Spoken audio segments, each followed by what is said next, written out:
Welcome back to Island of the Lost. We are doing a extra bonus episode right before session 7. This time is going to be starring Kel and Rockbeak. We are trying out a new system used by Rafe on his Reaper King saga. I've been sharing it. If you want to go check it out, just check out On the Edge of Shadow on YouTube. Um, Me and Grant are both part of that game that is being run by Rafe, set in his own world. Shameless advertisement here. But yeah, we're just going to try this out. We can't do this as a normal setting because we don't have the enough. We have too many players, is what I'm trying to say. And this only supports 5 players on the free version. But since we only have the 3 of us tonight for this bonus episode, we're going to be doing this, and this should hopefully give you some decent quality audio with seeing Grant's beautiful face. So, look at that beautiful face. Come on now. without further ado, we Give shall us kisses. begin as Rockbeak. Give you a kiss. Oh, yeah, it's a good kiss right there. So, Rockbeak, take it away for us as you describe Rockbeak's departure from the village. Well, after he has his soapbox little rally, he catches out of the corner of his eye Kel's mate running out of the village, pissed off. So he's like, "Oh shit! I better go make sure she don't die or nothing." So he hops off and waddles after her and catches up with her, and just to make sure she doesn't die because Kel will be really pissed off. So it's like, hey, you wait up there. I'm going out after him. You can't stop me. Nah, I'm not gonna stop you. I'm gonna go with you. Make sure that you don't get killed or nothing. Fine then. Keep up if you can. Stubby one. Stubby one, I'll show you stubby one. Fine. I just keep on going. We'll be fine. What is Rockbeak's speed? His speed is 16, I believe. Let me Ooh, look. he's a fast-chathon. Yeah, it's 13. It's 13 now. It was 16. It's 13 now. Alright, she has a speed of 17, so she is outpacing you. Well, I guess I better roll athletics or something if I catch up with her. She's not sprinting, I'm but gonna she have to is sprint to keep walking up with her. fast. She's definitely keeping up at a very brisk pace. So am I able to keep up with her, or am I going to have to roll athletics to see if I... Just go ahead and make an athletics roll conditioning roll, I will say, for your endurance. Because you can keep up, you just have to go at uncomfortable speed. So it'd be a conditioning 12. Yeah, that's fine. I was just going to say that like a 10, pretty easy. You're able to keep up. It's not comfortable, and by the end of the day, you're going to be out of breath. But it's not quite as bad as running a marathon or anything like that, but it's definitely uncomfortable for you. And you go for the entire day, and by the time you get there, it's just reaching nightfall as you reach the base of the volcano, given directions of where to go by Anir. And as that day goes on, we will switch over to Kel as feeta and Rockbeak trek through this jungle on a forced march through the day, and we'll see what Kel has been doing throughout this day while they were marching out to find him. What Kel will be doing, he's probably doing the Greek god thing of lounging on a beach and sunbathing naked, and kind of like being like the local celebrity of the salamanders. When he finds a good few hours or a good portion of the day, he's gonna see about go rock climbing, see how far he can get up that mountainside. And as he wants to. He's got a couple errands to run up there, and he wants to kind of like see the entire island from its. I'm assuming there's only one peak on this island. Yes. Okay, then yeah, he wants to get up to like where the caldera is of this volcano.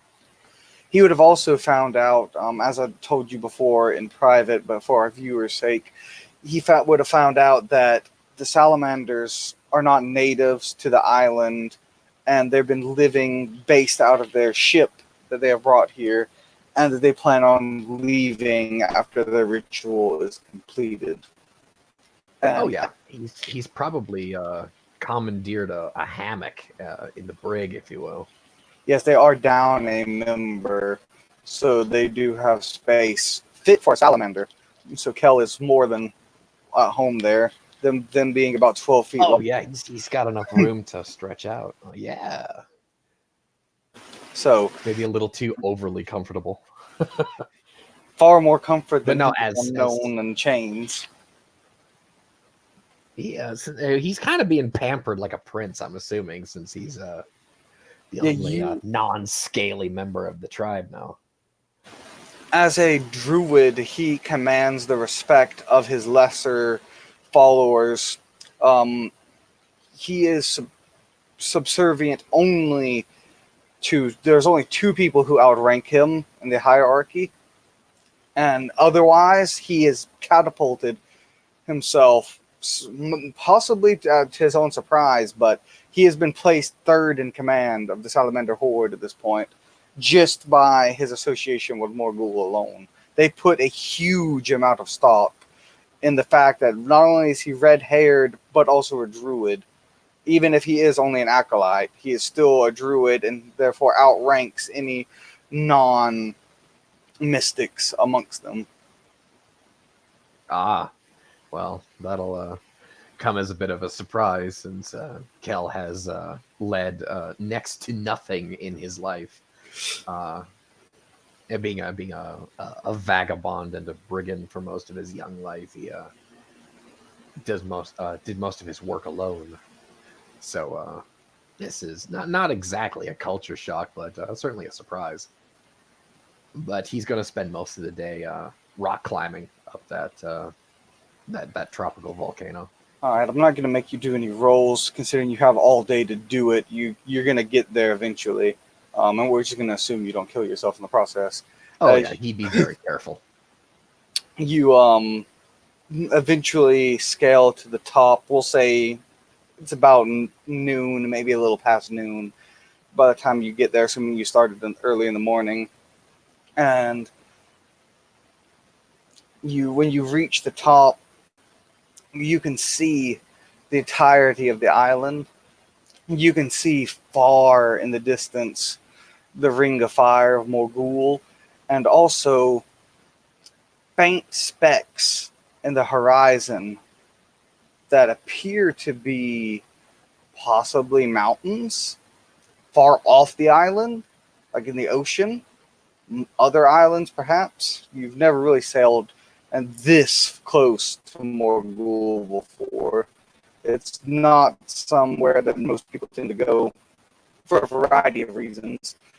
But yes, there's something very close to Morgul that appears as possibly mountains, maybe more volcanoes or something like that. But the island itself, you can see, is covered primarily in a lush jungle with one oddity of a swamp that cuts straight through the middle of the island, where you're privy to the knowledge that is home to a tribe of slug people that your group has had limited contact with, and they're viewing it from atop this bird's eye view. The swamp looks rather unnatural in its formation, like it's something that doesn't fit. Like everywhere else in the island is just like a lush jungle, and then there's a swamp, and even the curvature of the swamp seems wrong. Could I make an occult test, see if I could possibly detect any sort of witchcraft regarding that? Like, if it is unnatural, then uh, that's what Kel would be thinking. Yeah, you can make me an occult if you want. Oh Jesus! All right, come on now. All right, since I actually, uh, all right, cult goes under enlightenment or intellect. I believe it's under intelligence. Okay. Yes, it's under intelligence.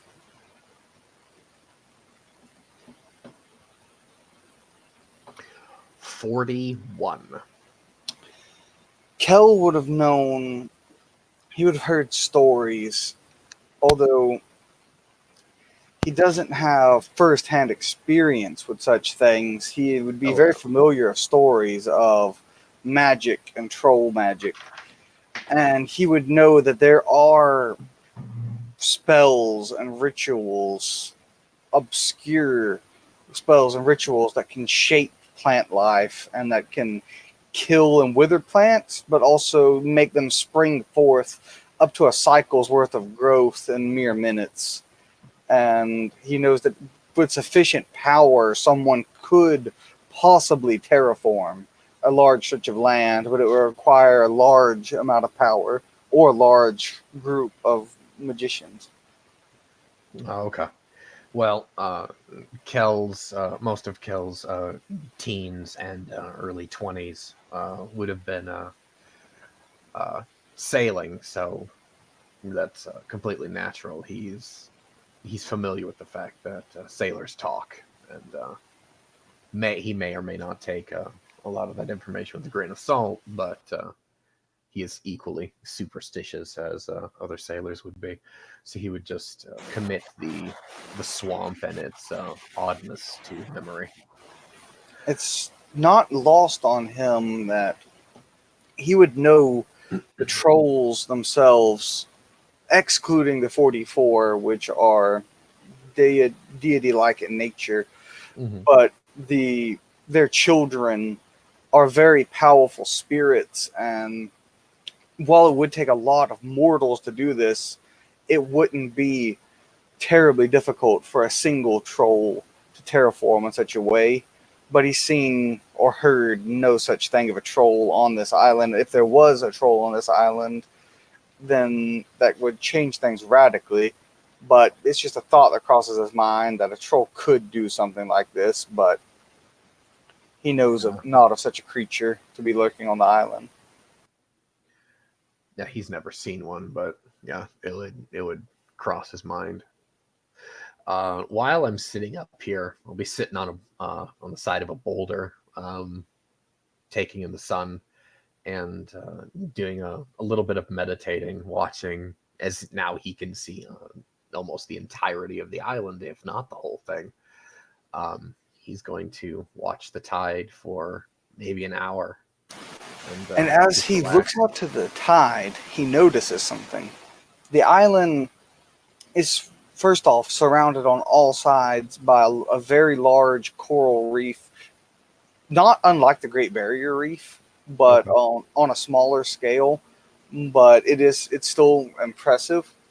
Okay. And he would notice also there is a ship on the western coast of the island that is crashed into the reef, and it's just hanging out there. It's not fully submerged either.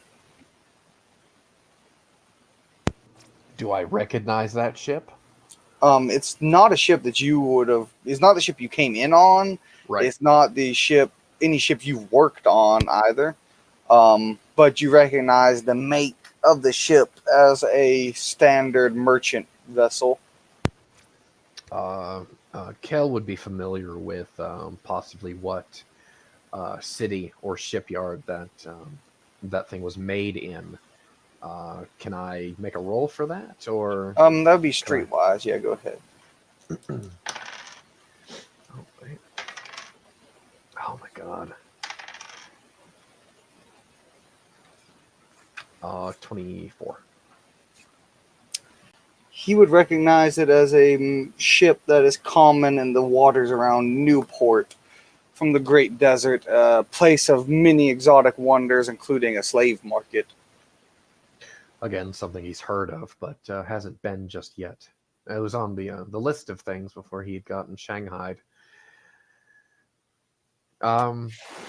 He's gonna kind of end his reverie there for a few moments and actually go about looking for the flowers that he had come up here for. And I've got a image right there on my OBS, so the rest of you can actually see. Those flowers actually grow out of a bush. So what he's going to be doing is harvesting a bunch of seeds from said bush, and then he's gonna see about bringing them to the village when he finishes up. So all in all, he's going to be spending much of the day up here, and he's going to get back to the village, or excuse me, back to the salamander ship somewhere around, we'll say, an hour or so before dusk. All right, and then we'll switch back to Rockbeak. It is just past night. The sun has just set. Kel has had his day of exploring and meditating and rest and sunbathing. And Rockbeak has had his day of trekking through a horrid jungle. Hot, humid, bothersome. Gotten his foot stuck in some mud at some point.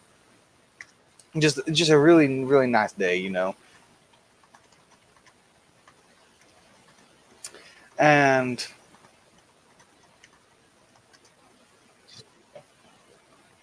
he would as he goes there, they walk up and they're going up they find a small path. He's like, yeah, this is the path that Nia talked to us about. All right. Well, I mean, we should probably be a little bit careful. If we're just gonna go up this path, might have somebody looking out. Make a perception roll. Oh, great.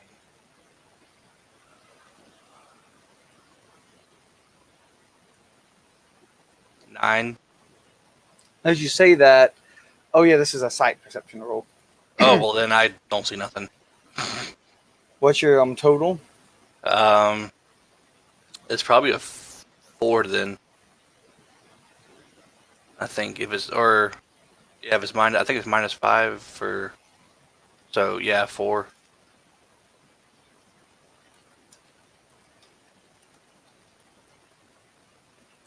All right, so you don't see anything.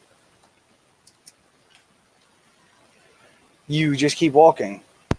And then from behind rocks and behind some trees behind you, you are quickly surrounded as a gang of salamanders, 5 strong, surround you and feeta as they were hiding in the brush and behind some rocks. And Rockbeak, with his one eye, failed to see them. And feeta, with her single-mindedness, continuing to march on, determined to find Kel, failed to find them. This is like on the outer perimeter of the salamanders, what they would consider to be their territory, for reference for Kel. And these are like the perimeter guards, and they have stumbled across you, and they surround you, and one of them calls out in Thuban. You think this might be the one you intimidated back when you were at your camp, but it's kind of hard for you to tell the difference between the salamanders. They look very similar to you, but he looks straight at Rockbeak, ignoring feeta. What have you come here for? Hey, don't worry, lizard man. We're here for Kel. Where's he at? Red hair man. Firebrand. The firebrand belongs to us now. He is one of ours. Yeah, I'm sure that if you told him that wouldn't be good. He don't belong to anyone. He has given himself to Morgul, I mean, that's to the nice. tribe. Yeah, I need to talk to him. Where's he at? How did you find us? Well, we just kept walking, and then you popped out behind the rock. So, I mean, it happens. Surrender your weapons. No, Rockbeak could have had weapons from the armory, by the way. Yeah, I guess he gives him his spear All right. without any fight because he knows that his beak is more powerful than spear. Feeta is reluctant to drop her weapon. Rockbeak like just throws his weapon to him or whatever, and then she's just grips her Kapesh, and she also notices that she has like an armful in her other hand of another sword. You better give him what they want, or else you ain't gonna be seeing Kel. And we can't kill him all. He'd be very pissed off. I'm bringing Kel his weapon. He requested it from me. Tell them that. The female says that she's bringing the fire guy you kill, Flame Man Hair, bringing his sword to him. Leave it with us, and we shall deliver it. They said give it to him. They'll give it to him himself. She kind of looks at you, annoyed, like an annoyed look. Not looking annoyed with you, but just looking annoyed at the situation. And she'll clench her teeth and toss both the blades at the feet of the salamanders, and they'll gather them up, and they'll begin escorting you both, with one leading you and four behind you, and they'll escort you up the cliffside to these giant obelisks with the more ghoulish script etched onto them. So, what you salamanders been doing today? Been a good day for you? They don't speak. They don't respond to Rockbeak's banter. Nothing. Not even nothing. Okay. Yeah, that's fine. You see there's bonfires all around these obelisks that are being lit up by even more salamanders. You see more and more and more before you notice there's at least 20. And then you see Kel among them with two salamanders at his side, and he's assisting them. Boulder. They're preparing a ritual and teaching Kel the rites of Morgul and how to offer a proper burning. And they've gathered some different fruits from the island to burn in Morgul's name that make pleasant smells when burned for him. And they're just teaching Kel the proper etiquette about going about making these offerings. And then while this is going on, Kel would hear Rockbeak. He's speaking in Thuban, so he wouldn't quite understand him, but he would know that telltale sign of Rockbeak's voice. Oh, no. Kel speaks Thuban. Oh, you do? Oh, yeah, I do. Oh, yeah, you'd hear him then. You'd hear Rockbeak off in the distance asking about their day. I'll smile ear to ear, really, and I'll just look at the path and wait for them to come into view, because he knows that voice anywhere. And as you see it, is not quite what you wanted to see, as you see Feeta with Rockbeak coming around. He kind of gets this, oh no, look on his face. Rockbeak's just sitting there trying to strike up idle conversation with the salamanders who are promptly ignoring him. And Rockbeak looks different. He's covered in iron plates that have been riveted to him. His shell, his face, that gives his him chest. very much cause for worry. And he'll wave to you guys, and he'll just kind of like dismissively wave off the other salamanders. They will hop up off of his boulder and just stand there. They will deposit before you your blade, Feeta's blade, and Rockbeak's spear. They will deposit those before you. No. I'll give them a questioning look and say, "Why did you disarm my friends?" Intruders coming from the jungle. Could have been anyone. If they know me, they are not intruders. He kind of bows submissively to you. Yes, apologies, Firebrand. Now be off with you. Just give us some space here. And then he'll scurry off, almost intimidated by your presence. So you're the Firebrand now, huh? Big shot. Can't say hi to your friends no more. Rockbeak could go up there and give him a hug. Yeah, Kel will come. He'll open his arms wide and give Rockbeak the like the bro hug, if you will. But no, I am of little importance here. He'll just kind of whisper in one of those holes in Rockbeak's head, like he assumes that's his ear canal. I have no idea why they think I'm important, but I'm just playing along for now. He'll look over at Feeta and give her this uh, very wide winning grin, and he'll say, "Good evening, my dear." And with this, "Oh, please don't hit me" kind of tone. She looks honestly surprised. You just dismissed the salamanders. She expected that you were going to be in some kind of trouble, essentially, and you just sitting here hanging out, chilling on a rock, pretty much have the salamanders wrapped around your finger, and she's just kind of like jaw dropped in just complete awe at the moment, and then she'll like gain her composure and be like, Kel, what's going on here? Why haven't you returned to us yet?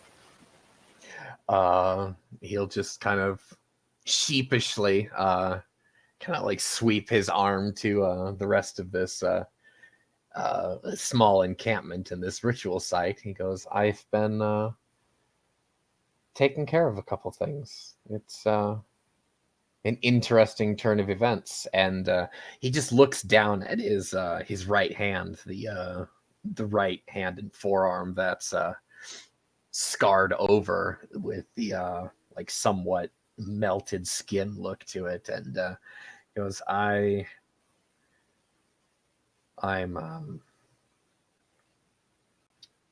less Frayne and more, I believe, devil at this point.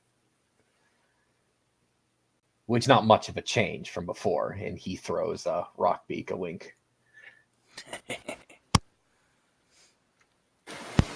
I don't understand, but you're coming back with us. And she'll like grab you like forcefully by the wrist and begin marching off with you. She'll grab my wrist, and she will find that there is some resistance there. She'll give it a tug, and she'll find that Kel doesn't budge. He's planted himself like an oak, and she's basically pulling out a tree. She'll look back, like an annoyed look. She's like, "What is it? You need to gather your things." You've brought me my things, but what is this business? And he gives them both a very suspicious look, with an accusatorial tone. What has changed? Everything. You have to come back with us now. He'll kind of lean forward a little, maybe a little bit more threatening than he wants to, and say, "You will explain yourself." And he'll just let it hang in the air. And he'll pull his wrist out of her hand. Well, yeah, excuse the lady there. Some stuff happened back at the village. And he'll look over at Rockbeak like, "Why are you plated with metal, and what's happened to you?" Just as we're starting to see maybe a little bit more concern and caring in Kel's tone, his voice, than usual. Yeah, these are battle scars. Kind of killed the sheriff of the village there. The ogre. Yeah, he's dead. Kel will chuckle at this. Really? Yeah, he's dead and the village is liberated. Everybody's free, and we're starting to get plans together for when the sirens come back. And we ain't heard from you in a while, so the lady was like, "Oh, I'm gonna go find him." And I'm like, "Fine, I'll go with you to make sure you don't get killed." I thank you for that, Rockbeak. But now, wait, one moment here. We have liberated the village on this island. Everyone is free. The sheriff is dead. Who's captured the island now? Well, I did the liberation in the name of Restura, so technically they're just all free people, so they can do whatever the hell they want. So we are, for all intents and purposes, right now our own free nation. Yeah, basically. Well, wait until the sirens hear about that. Oh, they're not gonna be happy, which is fine by me. More blood for me. Oh no, damn them! That to hell with them.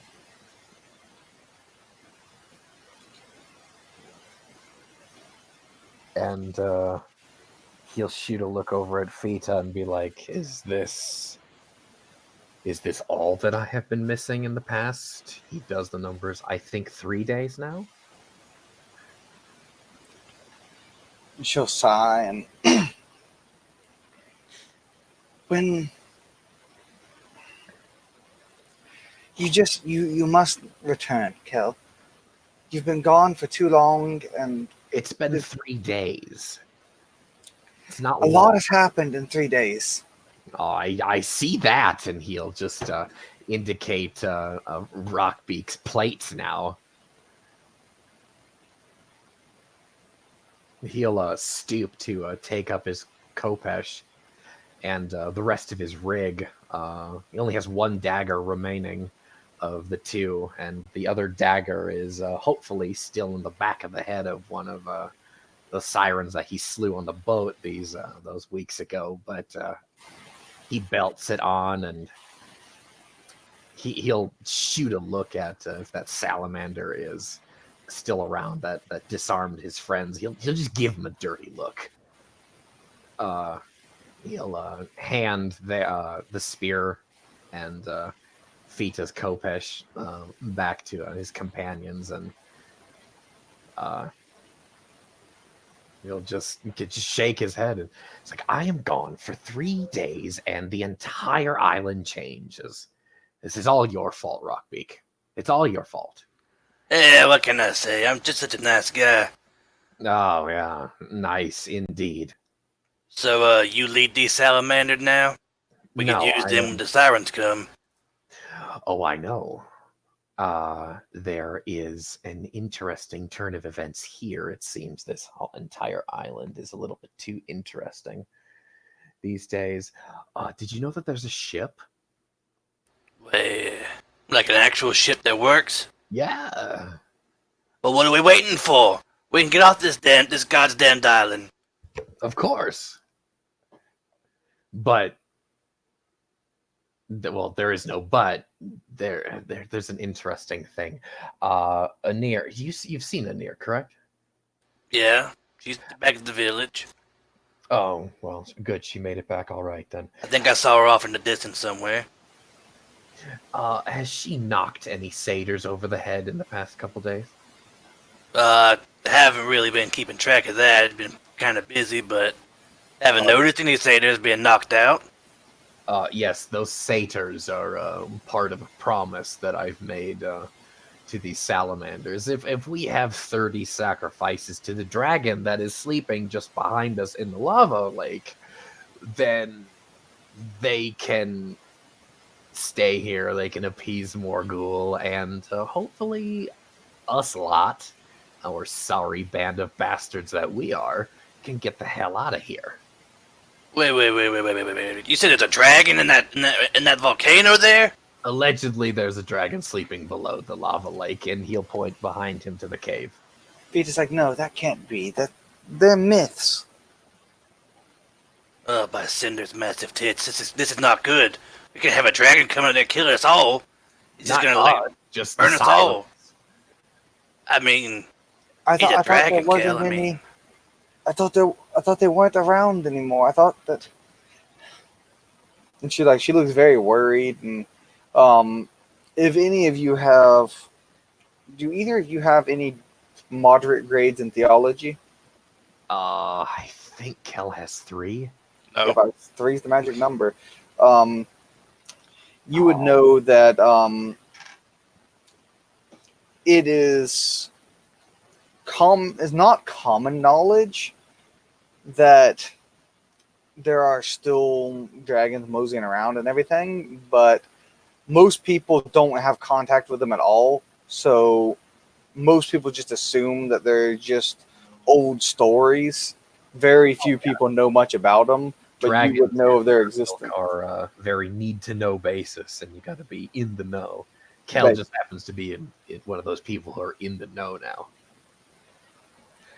No, I from what I have seen, what I have heard, and the uh, the things that I have felt on this end of the island, there may or may not be some enormous, fiery, scaly monstrosities sleeping beneath that lake. Oh, that's just what we need, though. We will be long gone before then. I hope so.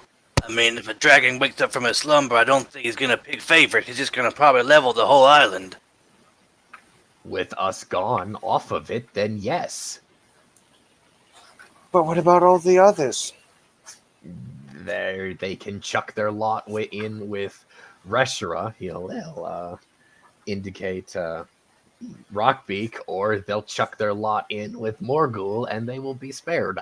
That is their choice. Or they can go back to their original romantic relationship called the Sirens, which I think the 3 of us can quite thoroughly agree that the first arrangement was not a healthy decision. Rockbeak would just look at his finger, at his missing finger, like, yeah, it wasn't too healthy at all. So, I require satyrs because they are delicious. He'll shoot a look over at Feeta because she has not seen him eat flesh yet. Nope. She'll look at him with like disgust as she says that. Like he basically said a joke in poor taste. Yeah. But Rockbeak knows that he's not fucking around. I mean, they really are delicious. You should try some sometime, Feeta. No, I require 30 satyrs, preferably 30 satyrs who are next to useless and criminals and rapists and horrible things, just so we can get their due vengeance on them. And hopefully the dragon has the same taste about satyrs as we do. He will find that an extra wonderful sacrifice, and we can get the fuck out of here. I mean, can't we just overpower the salamanders and steal their boat? She looks around and she'll like kind of hush her voice a little bit. There's at least 20, maybe more. Yeah, we get like 3,000 people back at the village. But don't they have fire and mysticisms? We're talking about the sirens. These, my dear, are not sirens. They are salamanders. They worship Morgul. And he'll make like this hand sign language of the candle on top of their heads.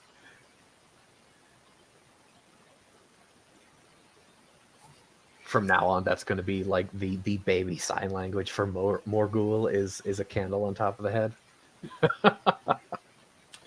Oh, one extra thing about this boat they have. It is due to the reef coming fairly high. The boat is anchored a fair ways offshore, and you have to take smaller boats to and from the ship. Oh yeah, of course. The reef will tear the Yeah. hull to pieces.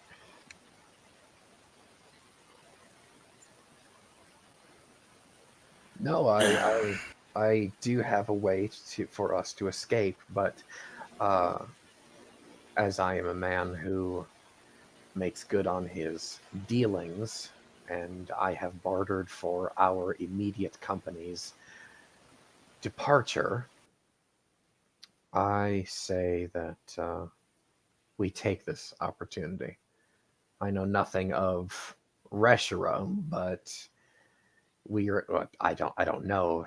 We have no idea how many the sirens are at this point. Well, We might be looking at a negative outcome scenario. based on the past pattern, they probably send one boat to gather the tribute. I mean, we could overtake They that do boat. one boat every cycle on the 45th day. Yeah, about how many people on that boat? They send a small garrison, maybe 40 warriors. Oh, that's still not too bad. But, I mean, are you sure we'll be gone by the time this dragon wakes up, Kel? I I am mean, almost positive.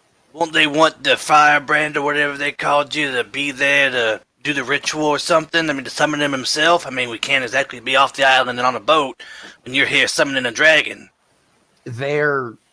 They have a druid that is more ranking than I. I am only three of the leaders here.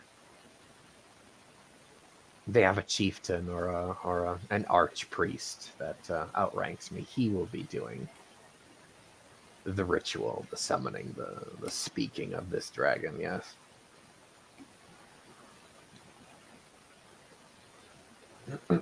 But if I am to come back with you, I suppose that I should tell them where I am going so they don't. I'm very popular these days. I don't like being popular. Oh, yeah, when we came up here, they said that you belong to them now, and you're part of their tribe, and that we Well, I couldn't am a take you member of the nowhere. tribe, but I belong to no one. That's what I told them, but they were pretty adamant. Like, oh, you belong to us. He's Firebrand. I'm like, whatever. Alan, Flame Tender, can I? Yeah. I'm gonna ask Rockbeak. Which one of them said that? Well, he kind of hangs his head in shame. They Which all kind of look the same. one?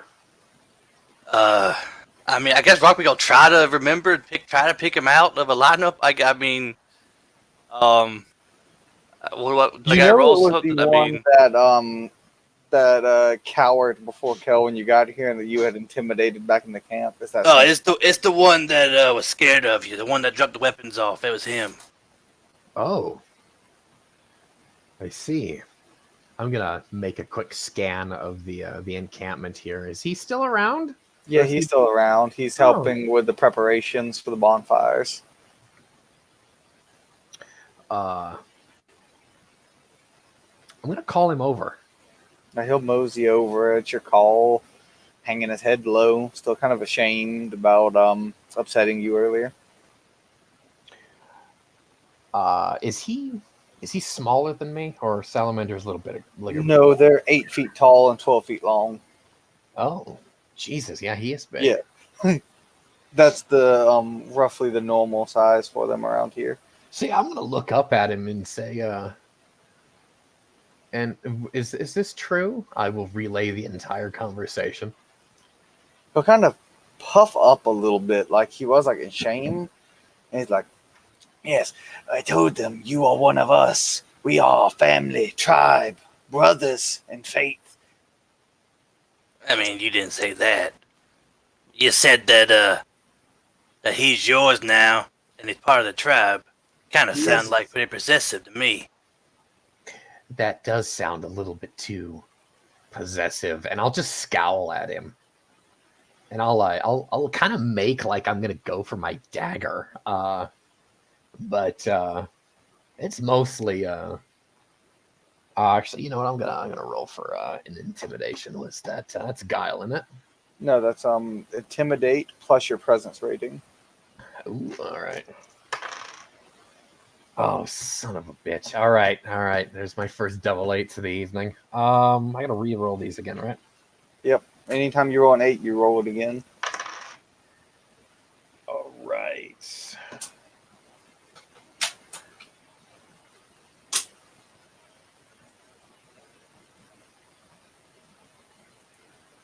I've got a 32 after bonuses. All right, and also since you don't have any ranks in intimidate, you get a -4 for that. Yeah, that's 32. All right. So go ahead and describe what you do or say to him. Do you do anything extra, or do you just go for the dagger and leave it at that? Or Yeah, I'm gonna rest my my left hand on the hilt of the one dagger that remains, and I will reiterate to him, yes, I am a druid of Morgul, but I belong to no one, and you will tell this to the rest of the tribe, or I will skin you, and I will wear you as a coat for the rest of my days. he cowers in fear from you, doesn't speak a single word. You see him begin to visibly shake as he backs away and like stumbles and trips over some rocks, and his massive form collapses to the ground. He crawls off on all fours. As he kind of stumbles over, I'm going to take 2 steps forward. I'm going to boot him in the ass, or I'm assuming where his ass would be as he scampers off. His tail pops off. His fucking tail pops off. Are they like desert geckos? That shit actually happens. Their tail, they can detach their tail at the sign of danger, and his tail Oh my pops off. god! No fucking way. That is so cool. Yep, his tail pops off as soon as you kick him roughly in the tail area, because where his butt would be, and his tail pops right off. And he scurries away as his tail squirms on the ground. Rockbeak would go over to his tail and start eating it. It tastes good. No, I'd pick it up and just kind of like hand it to him. And Rockbeak, here. It tastes like rubbery burnt meat.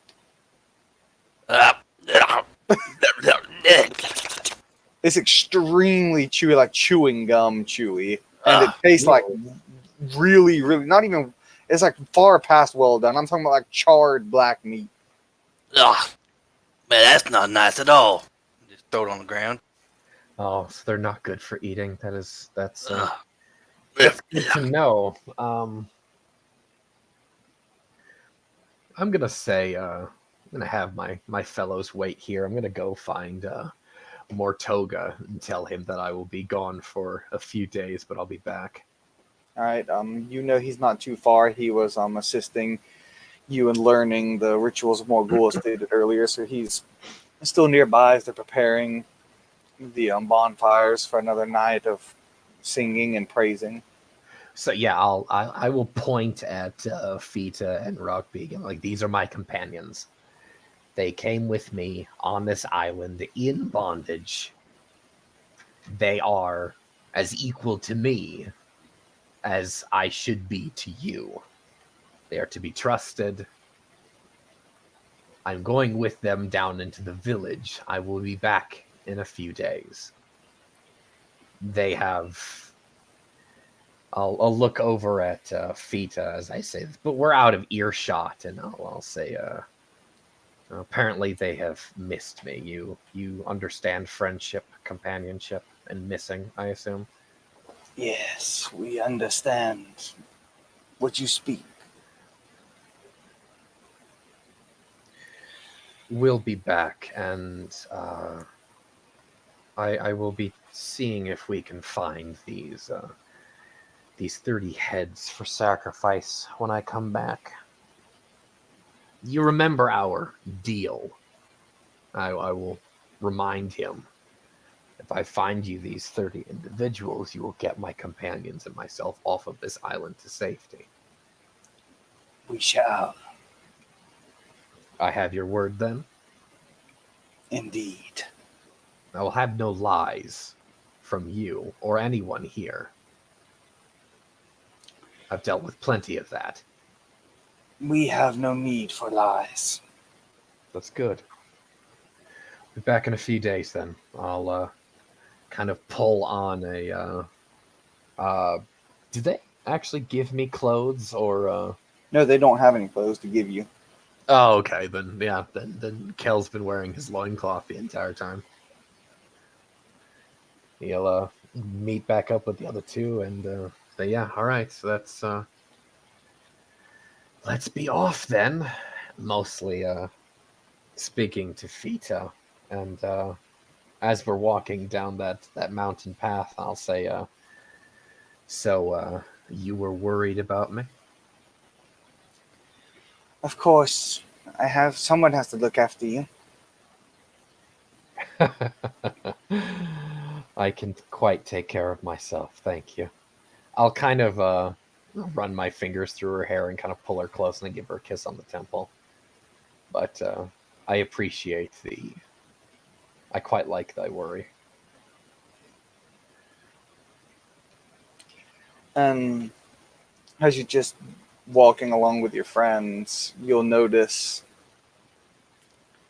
something rustling in the bushes. I'll I'll stop and I will look that way.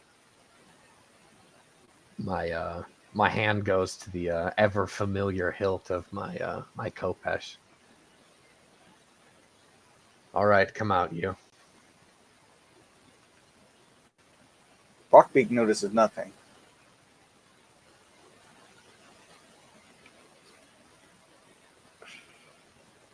I guess Rockbeak. I mean, did he hear Kel say? Yeah, you're walking Hey, along. what was that, Kel? What? Kel just stops and he's looking into the underbrush, waiting for whatever he's heard to come out of the brush. I guess Rockbeak like squinting his eyes, strain, looking at the bush. All right, Rockbeak will squint his eye, his good eye, and it's dark and it's hard to see. And Rockbeak would know about how. Well, Chatan can see in total darkness, Yeah, but he still can't see because he's freaking got one eye. So he's like, "What? I don't know. It's at the bush, basically." He would know about how Freyne have a harder time seeing in the dark as well. But still, some reason Kel is seeing something he's not seeing, which, don't make sense to Rockbeak's his little Chatan brain. It don't click. Something ain't clicking here. Yeah, Kel, buddy, it's just a bush. I mean, No, it ain't. He looks even more like, okay, Kel says it's not a bush. I'm missing something here. Is it a rock? Pick up a rock and I'm gonna fucking throw it at that goddamn bush. And then you begin to hear a baby crying when you throw the rock. Does everybody hear a baby cry? Oh, okay. What kind of baby? It sounds like a Freyne baby. Oh. I just see as the rock leaves his fucking hand, Kel has that. Oh shit! I can't bring that back. But Kel will light a torch, and it'll be basically he'll get a palm leaf, wrap it around a stick right quick, and he'll light it with his fucking hand, ladies and gentlemen. So this may or may not be a bit shocking to my companions, as you guys have never seen me use magic before. His hand lights up, and he'll have a torch and go over there and figure out where this fucking baby is. What is Feeta doing this entire time? She is looking on with as much confusion as Rockbeak is. Like, she's like, what are you doing, basically? There's a goddamn baby over here. Maybe it's a little too paternal for Kel to be saying, and he just like stops and you're like, fuck did I just say? Rockbeak's just like, maybe the heat got to him. Oh, I don't know. He's like just whispered to himself, like his friends like, there's a fucking baby over here. I know there is. We're like, what the hell? He's lost his mind. Like no one's pregnant. There's women around. It's a fucking baby. I'm just kind of like kicking fucking brush all over the place. Where the hell is this shit? And then in the middle, of the brush, you see illuminated by the torchlight a framed child with a full head, a male with a full head of red hair, but from He'll the just stand up straight with this torch in hand. He goes, "Oh, there you are, you little bastard! Come here." but from the elbow down, his arms are like disfigured. They're gnarled and black, and his fingers have claws on them, almost like a Near's claws.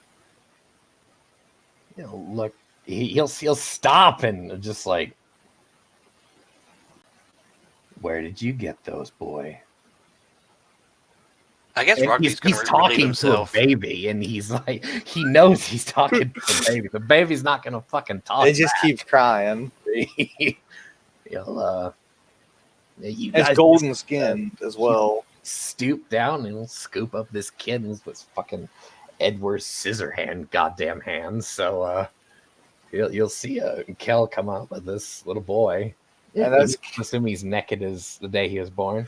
And as Kel, yes, and as Kel walks out, you guys will see Kel carrying a rock in his arms. Rockbeak's just pissing over there. He's like, "That's a nice rock you got there, buddy. Well, fine quality rock." And then Kel will notice he has a rock in his arms as Rockbeak says that. I will drop the fucking rock and be like, "You." Oh. He'll just look down at this rock on the floor and just get this really confused look on his face and think, huh. Do either of you have water? I think I need a drink. Feeta will pass you her water skin. And I'm gonna drink the whole damn thing right there. And he's just kind of rubs his eyes and go, "All right, that's enough of that." He's got this a little bit of an embarrassed look on his face. Nothing to see here, you two. All right, come on. I mean, that's a pretty nice rock. I mean, if you take a liking to it, I'm pretty sure you can just take it back with you. No, I'm all right, thank you. Okay, suit yourself then. Your companionship, my friend, and the banter, but perhaps you're right. The heat has been getting to me. Spending quite a bit of time around that volcano, I see. And then, as you prepare to leave, a smell will assault all of your nostrils of wet pine. Hey, it's that nasty smell again. I don't like that smell. I'll Where's be it sure to coming bathe when we get back to the village.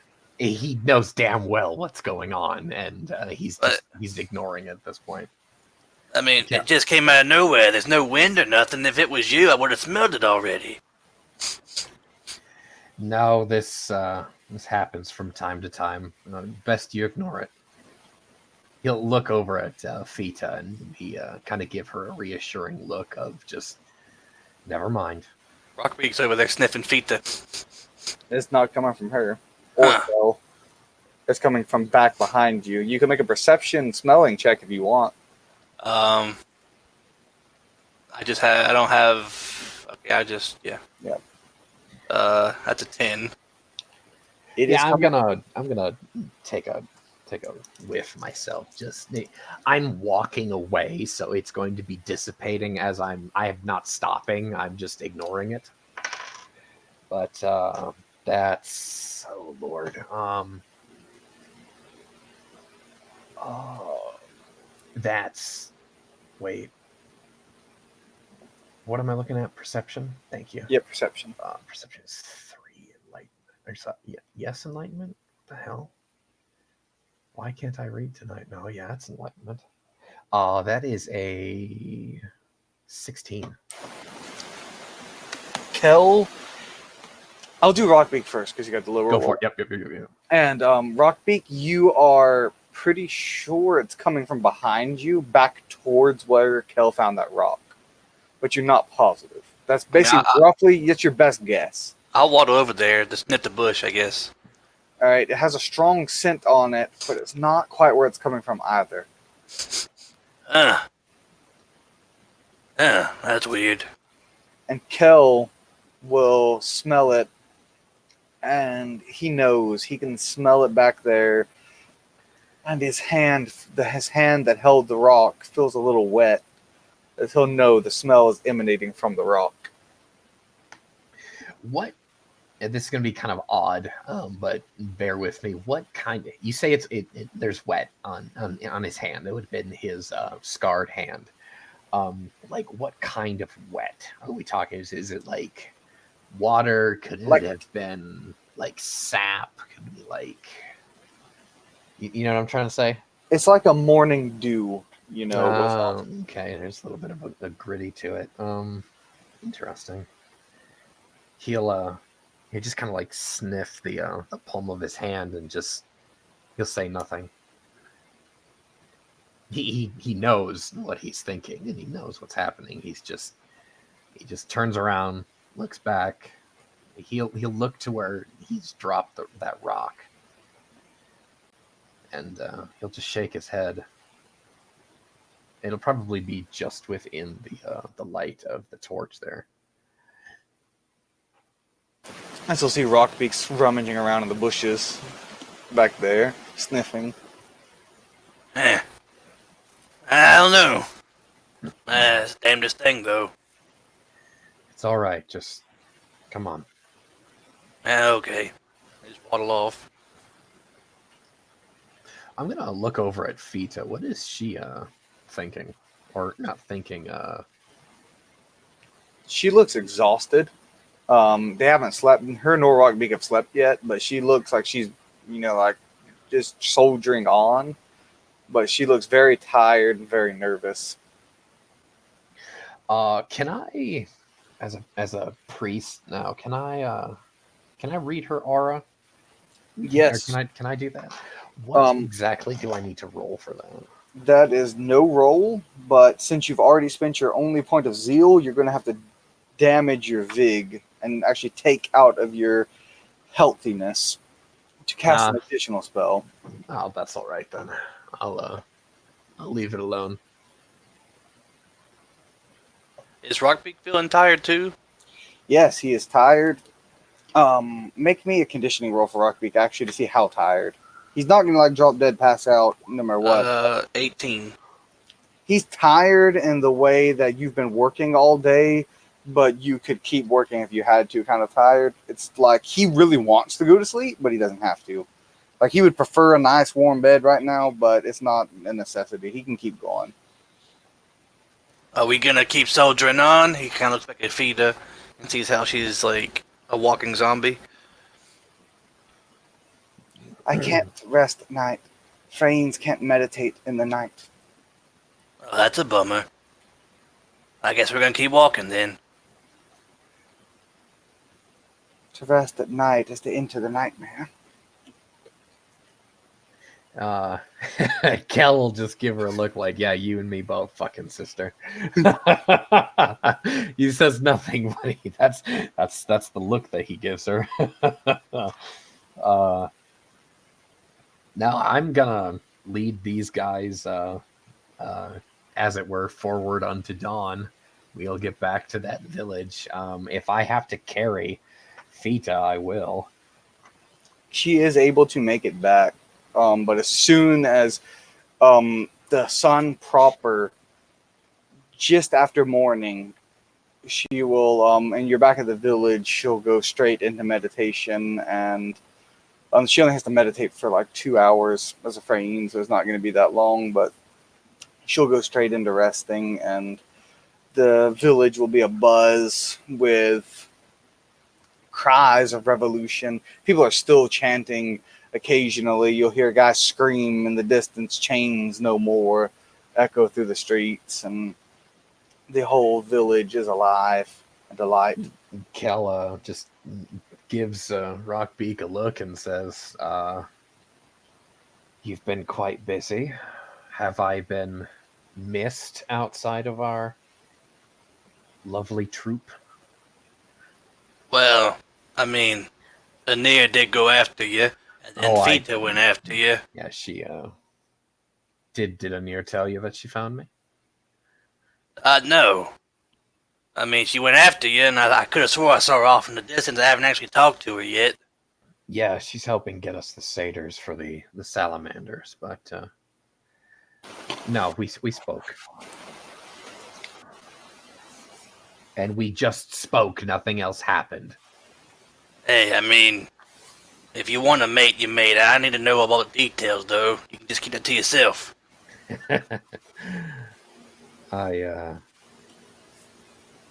Thank you. I've not, This makes things very interesting for us, my friend. I want nothing more to be away from this place. And with all of these new free individuals, are you sure that we're not cultivating the illusion of their freedom and we're just sending them to their doom? The original plan was just to get us 6 or 7 of us off of the island. I mean, that's still the plan. These people are freed from the bonds of slavery, so if they die, they'll die free. But, I mean, they're going to be their own people. So, I mean, there's that. But So yeah, I want to get they're off this not island, too. beholden to you. No. They've been liberated and they're free people. I mean, they can sit there and sleep in their house all day. They can kill each other in the street. I mean, there's no... And with that, you'll actually see people arguing, a couple of people arguing in the street about whether or not they should submit, and basically saying like life wasn't so bad before, like you're going to get us all killed, and then somebody else is saying like, like Rockbeak has spoken, chains no more, we are free, and, like they're arguing in the streets. I will just indicate that and be like, see? It is truly anarchy. I mean, they're free though, right? I mean, so... I mean, I guess you technically could take all those who wish to be slaves again and throw them in the volcano. I mean, that seems pretty harsh though. But hey, they're free. There's no more enforcers. They're not cowering and hiding from and getting beaten and malnourished. So, like I said, I didn't plan on killing that big guy. It just kind of happened, and it was life or death. So, I mean, it is what it is. When we're away from here, you'll have to regale me with the entire tale. Oh yeah, it's a real tearjerker. Oh yeah. I've heard whisperings of the iron shell. Yeah, that big hammer melted down pretty nice. Oh, that he'll point to the metal in Rockbeak's shell, and that was Awick's hammer. Yeah, it broke my shell and broke my body, and I figured that only fitting it would help me mend it too. And it added a little protection. He just like taps his chest and like ding ding. I like that. That is an interesting turn of events here. Well, the resources of the village are laid bare at our feet. We've already got our stuff from the armory. I mean, yeah. All we do now is wait for the sirens, or in this case, sacrifice living people to a giant volcano. I mean, keep that part down. I'll be speaking in Thuban. Oh, good. I don't know if anybody else thinks about. Well, I'm just and yes. Okay, we'll be sacrificing the Typhon to the dragon. Oh. Kel completely forgot about those scaly bastards. I guess we could probably track down the rest of the party sometime and have a little meeting or something. Figure out exactly how we're gonna do, what we're gonna do, and whatnot. Before Kel turns in for the evening, he's gonna go find that armory and he's gonna ransack the shit out of it. Take everything that he thinks that he could use, and get his rig back. A lot has already been taken. The armory has been open to the public for a few days now. All right. And But there are still leftovers, and his stuff in particular was put aside for him. Nobody stole his stuff, so Good. he was able to get his old gear back and his um everything. My Uh, armor, all yeah, that. I'm gonna look for a shield. there's some shields in here, sure. We'll say. I'm gonna pick up like the best, like the best one, as in the one that is in the best conditioning. Hmm. I'm gonna see if I can find a coat of copper mail. No, there are no metal armor. No, there is not. Okay, is there studded leather then? Yes, Okay, that is the closest thing. I will. I'll take one of those as the uh, again the best one in the finest condition we have. Um, hmm. And he's been barefoot this entire time. He's gonna take a nice pair of boots, is what he's gonna do. And if he finally mark this note down, everyone, Kel finally has clothes again. Oh yeah, I know, right? He's not gonna fucking put it on yet. He's just has a bunch of laundry under his arm. What is this, like 6.6 sessions or whatever in, and Kel finally gets clothes. Right? I fucking that. Well, Feeta gave him clothes like 2 sessions ago, but he's like, I'm not fucking. You're not my wife. Don't. I'm not taking that. He didn't say that to her, but he just hasn't been wearing any clothes. um. After that, I suppose he and Rockbeak will go for a walk around the village. Shoot. What are we gonna do, Grant? We're gonna shoot the shit, catch up, and so basically everything that he has not heard, he has heard now. Yeah, he's been regaled of everything that he's missed so far, and he's caught up. He's brought up to speed, so he All knows right. the situation.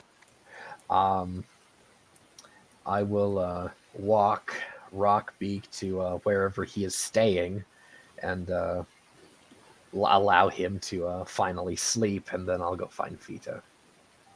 All right, He would just Feeta sleep is at where her Hawk home, used to. meditating right now.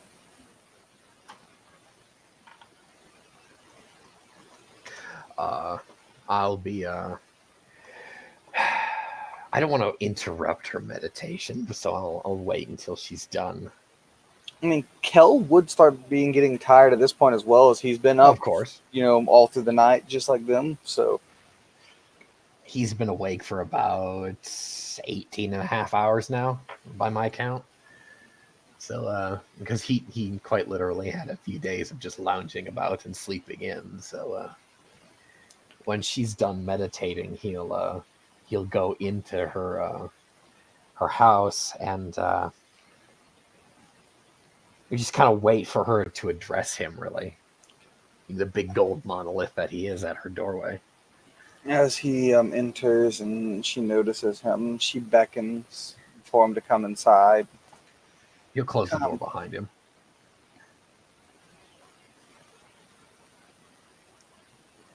She'll like breathe a sigh of relief and sit down at her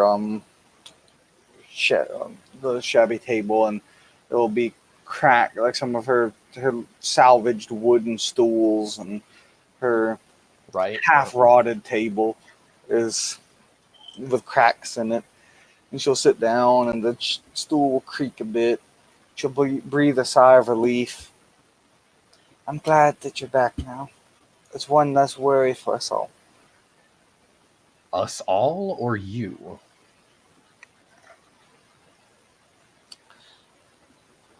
These people, this Chthon, Rockbeak, they care about you, Kel. Of course they do. I never thought that I would ever see a Chthon care for anyone other than his own hide. Like myself, Feeta, Rockbeak is not entirely Chthon.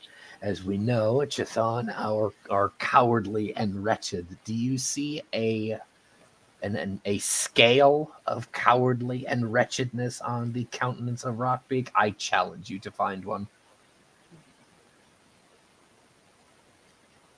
She'll kind of like nod in agreement, like realizing like, maybe Rockbeak ain't so bad. No, he is. He's hideous looking, except for that beak. But I like to tell him that he has a very handsome beak, and any Chthon women would be very lucky for him to fertilize their clutch. He is a strange creature, and his customs are even stranger. Oh, if you want to see strange is the golden behemoth standing in your kitchen. She'll go over to you and He'll rub kind of give her this look like, "Oh, what are you doing?" And he won't back away. He'll just stand there. She'll rub his arm a little bit, and it's Which arm? like, his non-red arm, his golden arm. Oh, okay, the good one of the two, as it seems. You are strange, but in your case, strange is a good thing, a very good thing. One of his eyebrows will disappear into his hairline. Uh-huh. She'll smile reassuringly at you. If you say so.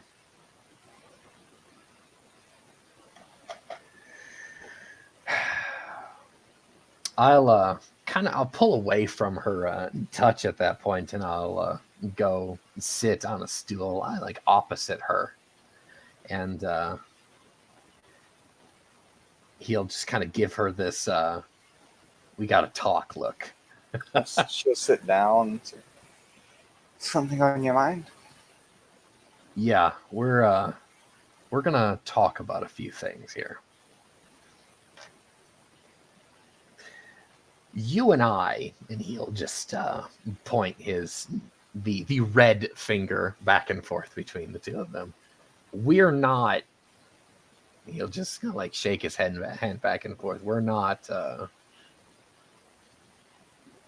And his voice will trail off. Like he's waiting for her to finish the sentence. And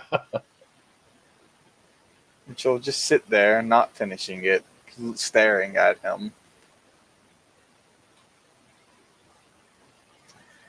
He'll sigh and just kind of roll his eyes and be like, "We're not a couple."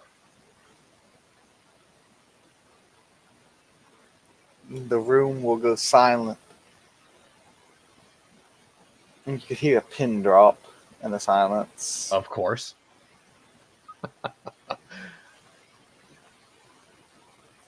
Smile that she had will dissipate. And he'll just kind of lean forward and say, "Are we?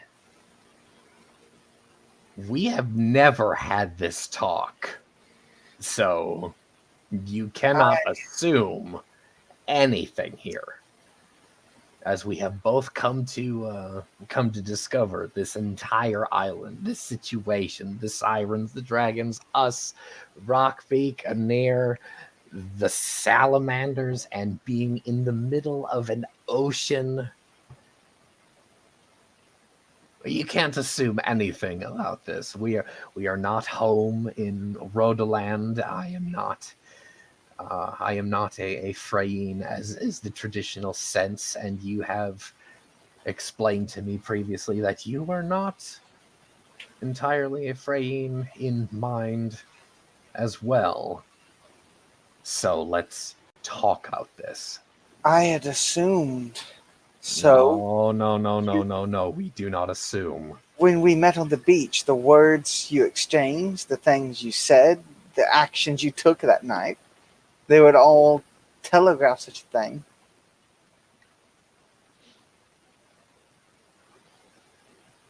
Perhaps.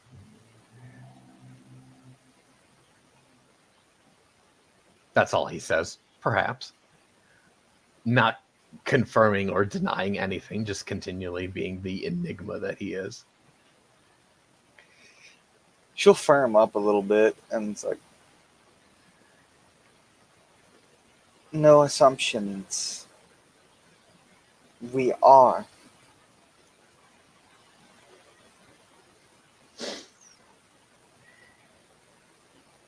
So you are expressing your desire to claim me. Is that what this is? She'll look at you a little puzzled.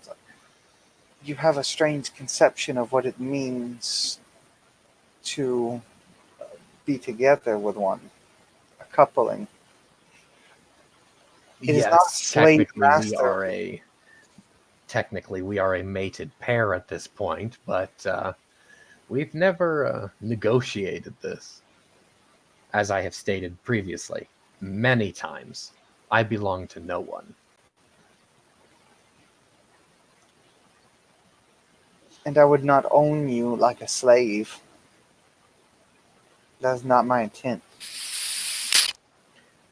Go on.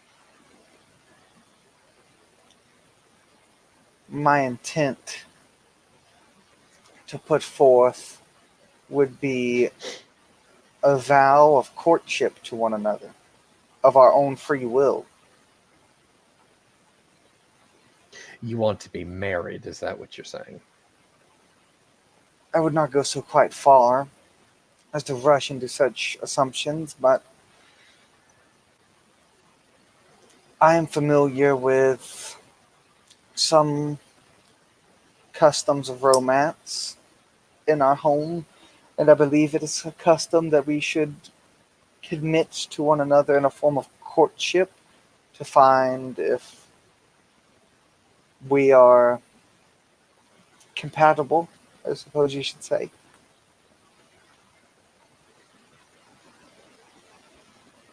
So what you're saying is you want to be exclusive. For lack of a better term, I suppose you could say that. That's what humans call it, is being exclusive to one another. I suppose that term applies here. I see.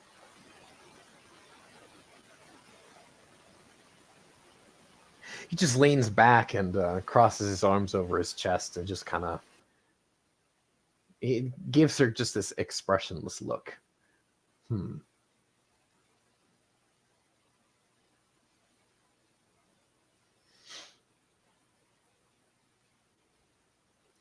What's brought this on?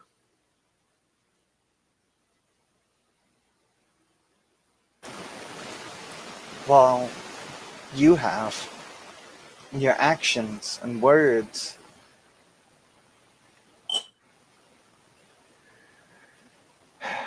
I will have you know that I am a brigand, and a thief, and a vagabond. And so was I. But never have I been exclusive to anyone.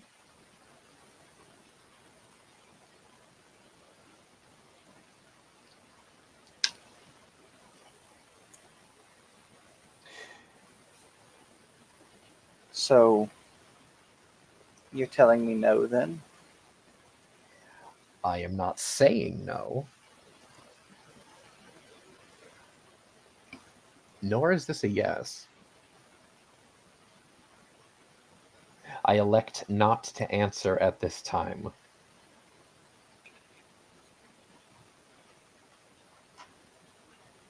When we escape this island, perhaps I'll give you an answer then. And escape it we shall.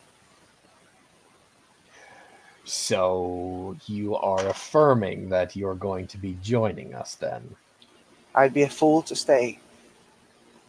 And a fool indeed you would be if you stayed. A fool everyone on this island would be if they stayed. Well, we could leave Da, but because he likes the plants and and be happy as a clam just to stay and garden and do that sort of thing, but he's, again, dumb as a rock. And I don't suppose he'd like fire. Oh, no. If I see any or hear any back chat from him, I would turn him into the mast of the ship that I will be having here. Hopefully soon.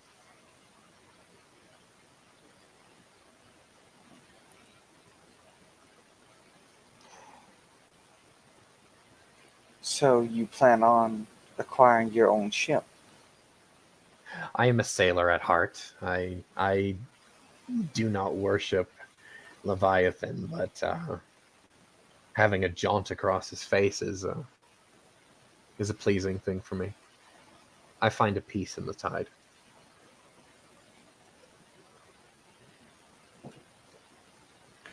She'll stand up and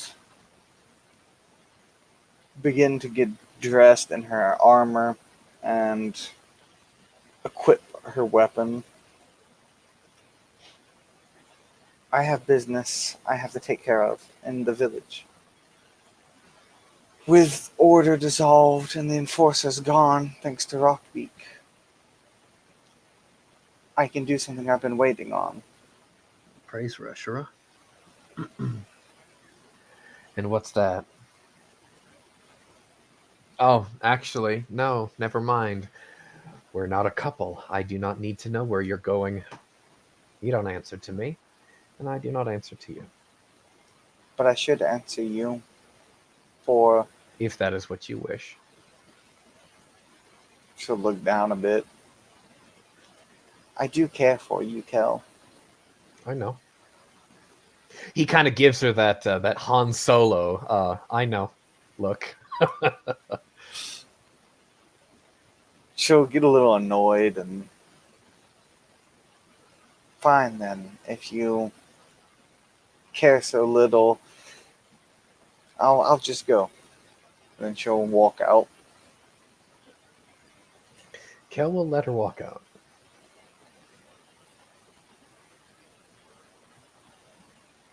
He'll let the door close behind her, and he'll just sit there in the silence, just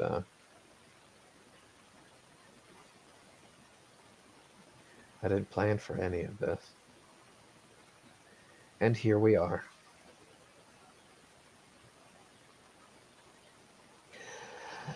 God forbid anything comes of it. He'll think of Anir and immediately think of that baby, and he'll just go, ugh.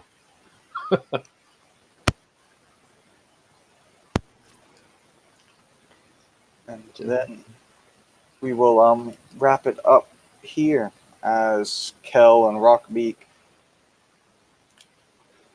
they have gone on quite a journey together. And Kel sits alone with his thoughts as we will be picking up again tomorrow for session 7 proper. Oh, yeah. Lost. And it is now the 64th day, the day of Onyx, for those who are interested in such timekeeping. And once again, to reiterate, for those of you who did not watch the previous session, this is full canon, fully part of the timeline. So just before session 7, this is simply additional bonus content that we wanted to squeeze in so that we could hit the major plot points in session 7 when it came up. And for session 7, we're all going to be here again, and it's going to be amazing, and everybody's going to love it. And we'll see you all there. See you guys later. Good night, everybody. Ending the broadcast now.